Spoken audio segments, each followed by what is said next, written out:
यहाँ पर आ जाते हैं point out the errors if any. Check करते हैं, चलो। तो सबसे पहले यहाँ की बात करते हैं, सॉरी,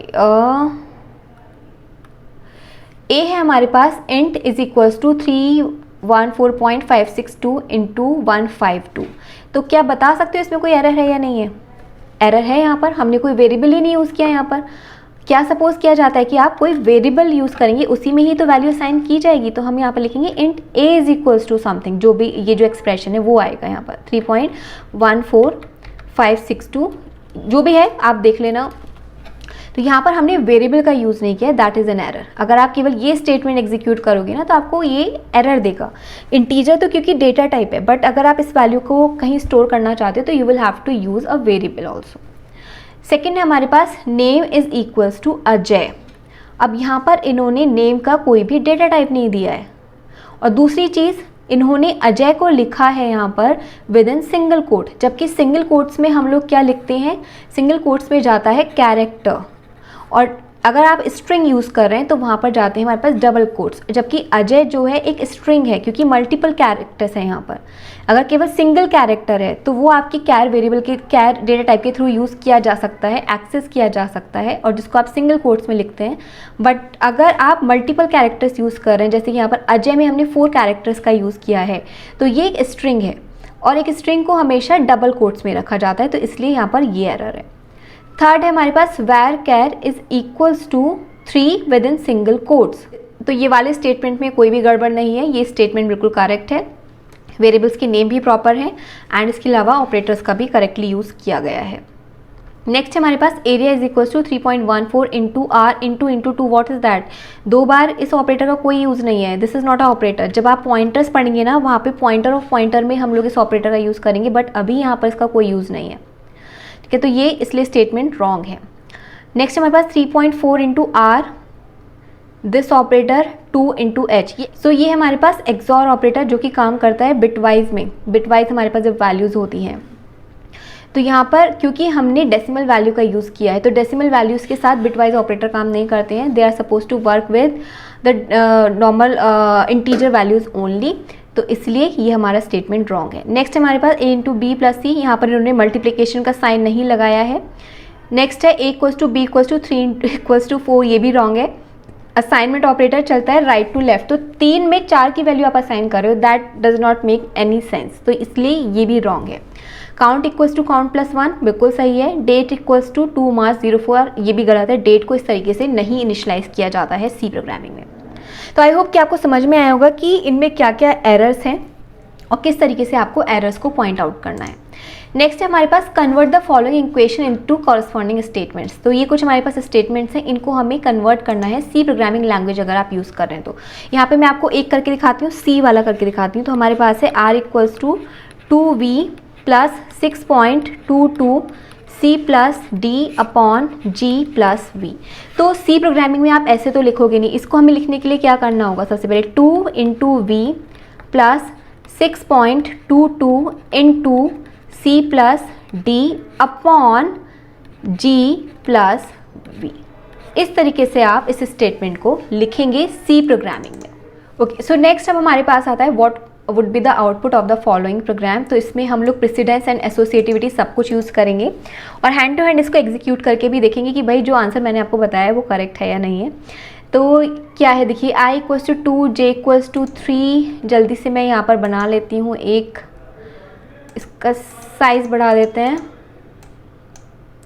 तो हमने यहाँ पर क्या किया है, इंट टाइप की वैल्यूज़ हैं। i में वैल्यू है 2, j में हमारे पास है 3, और इसके अलावा k भी हमारे पास इंटीजर टाइप का है, l भी इंटीजर टाइप का है, एंड फ्लोट टाइप में हमारे पास क्या है, a है एंड b है। अब उसने फाइंड आउट किया k equals to i upon j into J. तो ये एक्सप्रेशन देखिए कैसे कैलकुलेट होगा, division operator and multiplication operator का यूज़ हुआ है, दोनों की प्रेसिडेंस सेम है, तो एसोसिएटिविटी अप्लाई होगी। एसोसिएटिविटी इनके लिए क्या होती है, लेफ्ट टू राइट। तो सबसे पहले कैलकुलेट होगा i upon J and then into J. तो i की वैल्यू कितनी है 2, j की वैल्यू 3 है एंड देन 3, तो 2 अपॉन 3 ये दोनों इंटीजर टाइप की वैल्यू हैं, तो 0 रिटर्न होगा इंटू 3। तो हमारे पास कितना आ जाएगा, k की वैल्यू कितनी आ जाएगी, 0 आ जाएगी। नेक्स्ट देखो, l equals to j upon i into I. L equals to J upon I into I. तो अगेन पहले लेफ्ट टू राइट जाएंगे, तो J की वैल्यू हमारे पास कितनी है 3 अपॉन आई 2 इंटू 2, कितना आएगा देखो 3 अपॉन 2 की वैल्यू 1 आएगी इंटू 2, तो इसने हमें क्या रिटर्न किया, L की वैल्यू कितनी हो गई 2 हो गई हमारे पास। ओके सो ये हमारे पास यहाँ पे मैंने प्रोग्राम लिख लिया है। तो हम लोग पहले K और L की वैल्यू चेक कर लेते हैं, यहाँ पर एग्जीक्यूट करते हैं। तो ये देखिए हमारे पास K और L की वैल्यू आ गई है 0 एंड 2, यही आई थी हमारी 0 एंड 2। अब नेक्स्ट हमें कैलकुलेट करनी थी किसकी वैल्यू, A एंड B की वैल्यू। तो मैं ये यहाँ से कर देती हूँ रिमूव। तो A में हमारे पास क्या है, देखिए A में हमारे पास कैलकुलेट कर रहे हैं I upon J into J। तो I की वैल्यू कितनी है 2 है, upon J is 3 into J। अब हमारे पास क्योंकि A क्या है एक फ्लोट टाइप की वैल्यू है, बट क्योंकि जो ये 2, 3 एंड 3 वैल्यूज़ है I एंड J जो है वो इंटीजर टाइप का है, तो इसलिए हमें आपको बताया था मैंने, अगर आप इंट अपॉन इंट करते हो तो वो आपको इंट वैल्यू ही रिटर्न करता है। तो 2 अपॉन 3 हमें रिटर्न करेगा 0 और इंटू 3 हमें क्या देगा, टोटल 0 आएगा। तो A में हमारे पास अब क्या वैल्यू आएगी 0.0000, टोटल 6 डिजिट्स आएंगी। चेक कर लेते हैं, ये देखिए हमारे पास टोटल ये वैल्यू आई है A की। सो नेक्स्ट अब हम लोग क्या करते हैं, जल्दी से B की वैल्यू को यहाँ पर फाइंड आउट करते हैं कि B की वैल्यू हमारे पास क्या आएगी। तो B है J upon I into I. J की वैल्यू कितनी है 3 अपॉन I की value 2 into 2। Left to right चलेंगे according to associativity. Again I और J क्योंकि हमारे पास इंटीजर टाइप के हैं तो ये जो हमें रिजल्ट देंगे वो भी इंटीजर टाइप का देंगे। तो 3 अपॉन 2 का रिजल्ट आएगा 1 इंटू 2। 1 इंटू 2 की वैल्यू हमारे पास कितनी आएगी 2 आएगी, बट क्योंकि B एक फ्लोट टाइप की वैल्यू है तो इसलिए हमें रिटर्न करेगा 2.00, टोटल 6 डिजिट्स। यहाँ पर चेक कर लेते हैं, यही आया था, यस यही आया था हमारे पास। अब नेक्स्ट है हमारे पास एक ये स्टेटमेंट दिया है दिस वन, और वो पूछ रहा है which operation will be performed first. तो ये देखिए 6.6 डिवीजन ऑपरेटर का यूज़ हुआ है, प्लस ऑपरेटर का यूज़ किया है एंड मल्टीप्लिकेशन ऑपरेटर का इन्होंने यूज़ किया है। तो प्रेसिडेंस किसकी हाई है, division operator and multiplication operator की, बट क्योंकि हम लोग यहाँ पर इसलिए यूज़ करेंगे एसोसिएटिविटी का, यानी कि लेफ़्ट टू राइट जाएंगे, तो इसलिए सबसे पहले कौन सा ऑपरेशन परफॉर्म होगा 6.6 अपॉन A, यानी कि option A is correct. Next है हमारे पास the expression is equals to this evaluates to this. चलो चेक कर लेते हैं भाई, हमें तो पता नहीं, इतनी बड़ी कैलकुलेशन नहीं हो पाएगी हमसे। तो हम इंटीजर कंसीडर करके चल रहे हैं यहाँ पर कि इंटीजर में ये वैल्यू जा रही है और इंटीजर में जा रही है ये अनसाइंड में वैल्यू। तो 0, 1, 2 टोटल 6, 5, 5, 3, 5 करेक्ट। तो पहले इसकी वैल्यू कैलकुलेट करते हैं, कितना आएगा 30 इंटू ये हो गया 30,000 और इसमें इन्होंने ऐड किया तो हमारे पास 32768 आ रहा है। तो ये तो यहाँ पर इस वाली लिमिट में लाई करेगा, तो यानी कि हमें आउटपुट पे क्या देगा 32768 देगा। इसको जल्दी से एक बार यूज़ करके देख लेते हैं। फॉर अनसाइंड के लिए हमने किया है ये कैलकुलेट, इंट अनसाइंड के लिए अनसाइंड, और इसकी वैल्यू को जल्दी से मैं करवाती हूँ यहाँ पर print F percentile U and then comma A था ना, हाँ यस, कंट्रोल S किया। Let's check the output. Next हमारे पास the expression x equals to this evaluates to what. Expression क्या है हमारे पास 4 + 2 मॉड्यूलस -8। ओके, तो प्लस ऑपरेटर है, मॉड्यूलस ऑपरेटर है, माइनस ऑपरेटर है, तो क्या होगा यहाँ पे देखो, इसमें प्रेसिडेंस किसकी हाई है मॉड्यूलस ऑपरेटर की, तो सबसे पहले ये अप्लाई होगा दिस वन। ये है हमारे पास -8, तो 2 मॉड्यूलस -8 मुझे क्या रिटर्न करेगा 2 रिटर्न करेगा, और क्या आएगा 6। हमारे पास आउटपुट में कितना आएगा यहाँ पर 6 आएगा। नेक्स्ट है दिस वन मेन, यस ये क्वेश्चन बहुत इंटरेस्टिंग है। हमारे पास है I की वैल्यू कितनी है 10 और I equals to not I greater than 14, और वो I की वैल्यू पूछ रहा है। तो देखो यहाँ पर ये एक्सप्रेशन हो गया हमारे पास। अब इस एक्सप्रेशन में हमारे पास 2 ऑपरेटर्स हैं, this one not operator and greater than operator. तो अब देखिए इसमें किसकी प्रेसिडेंस हाई होती है, पहले वो चीज़ हम चेक करते हैं। सो जो नॉट ऑपरेटर होता है वो निगेशन वाला यहीं पर आएगा इस तरीके से। ये निगेशन कहाँ पर यूज़ करते हैं, जब हम लोग बिटवाइज ऑपरेटर का यूज़ करते हैं, और ये जो नॉट ऑपरेटर होता है कब अप्लाई करते हैं, जब हम लोग बात करते हैं किसकी लॉजिकल ऑपरेटर्स की सेंस की। यहाँ पर मैं लिख देती हूँ। ओके, तो हमारे पास ये जो नॉट ऑपरेटर है इसकी प्रेसिडेंस हाई है in comparison to this greater than operator. तो यानी कि हमारे पास सबसे पहले क्या कैलकुलेट होगा, सबसे पहले ये कैलकुलेट होगा एंड देन हमारे पास ये एक्सप्रेशन जाएगा। तो देखो क्या है हमारे पास, नॉट आई की वैल्यू कितनी है 10 ग्रेटर देन 14।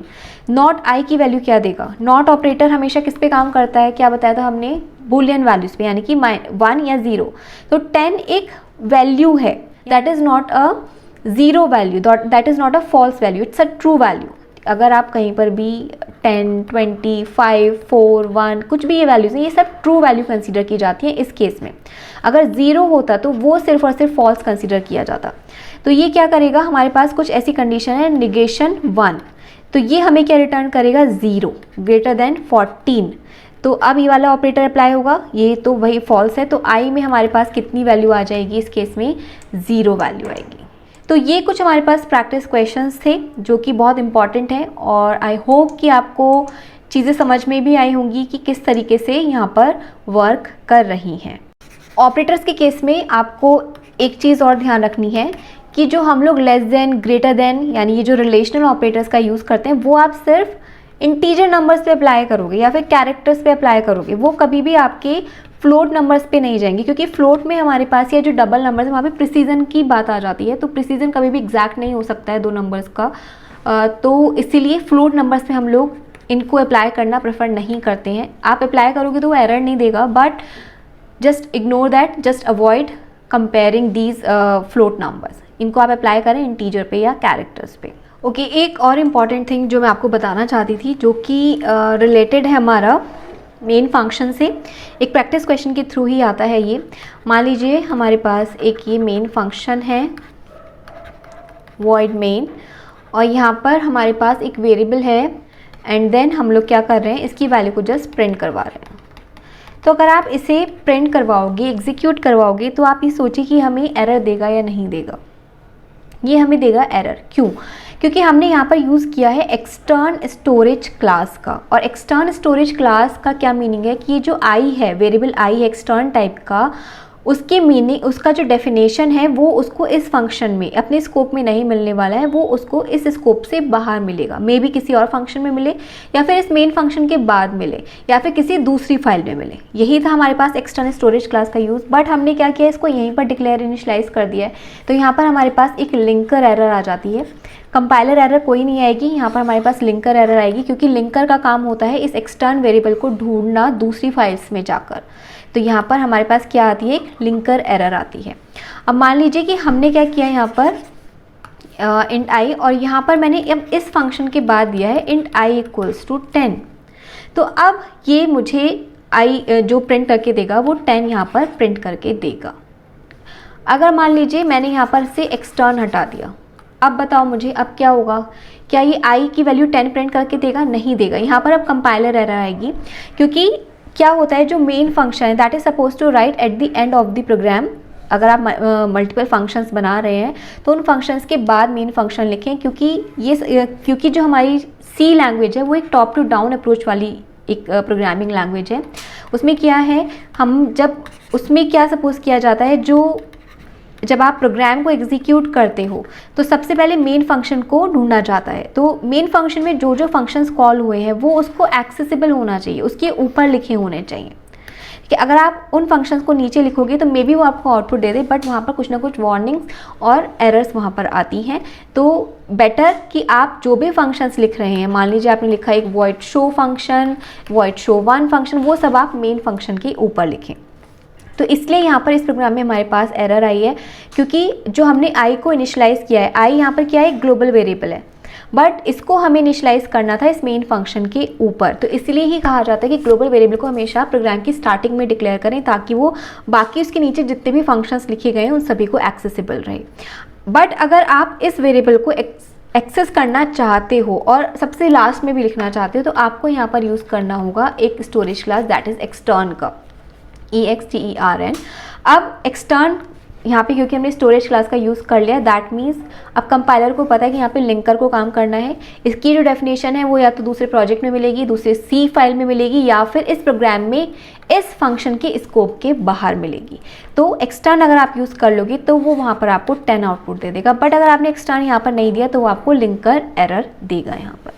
ठीक है, तो ये कुछ टिप्स हैं, कुछ चीज़ें हैं जो आपको ध्यान में रखनी चाहिए। ये चीज़ें आपसे इंटरव्यूज़ में पूछी जाती हैं। प्लेसमेंट प्रिपरेशन के टाइम पे आपके पास जो प्रैक्टिस क्वेश्चंस का सेट आता है, एमसीक्यू का सेट आता है, उन सब में इस तरह के छोटे छोटे से क्वेश्चंस होते हैं जहाँ पे आपसे पूछा जाता है कि किस तरह की एरर आएगी एंड क्यों आएगी। तो ये चीज़ें आपको पता होनी चाहिए। तो आई होप कि आपको समझ में आ गए होंगे ये टॉपिक्स, और जो हमारा ये ऑपरेटर्स वाला जो टॉपिक था वो यहाँ पर ख़त्म होता है। ऑपरेटर्स वाला मॉड्यूल हमारा ख़त्म होता है। सो अगर ऑपरेटर्स वाले मॉड्यूल में आपको कोई भी प्रॉब्लम है, कोई भी इशू आता है, तो just write down on the live session वाला पेपर, जिसको हम लोग वहाँ पर डिस्कस करेंगे। तो अब हम लोग मिलते हैं नेक्स्ट लेक्चर में विद द नेक्स्ट टॉपिक। तब तक के लिए टाटा।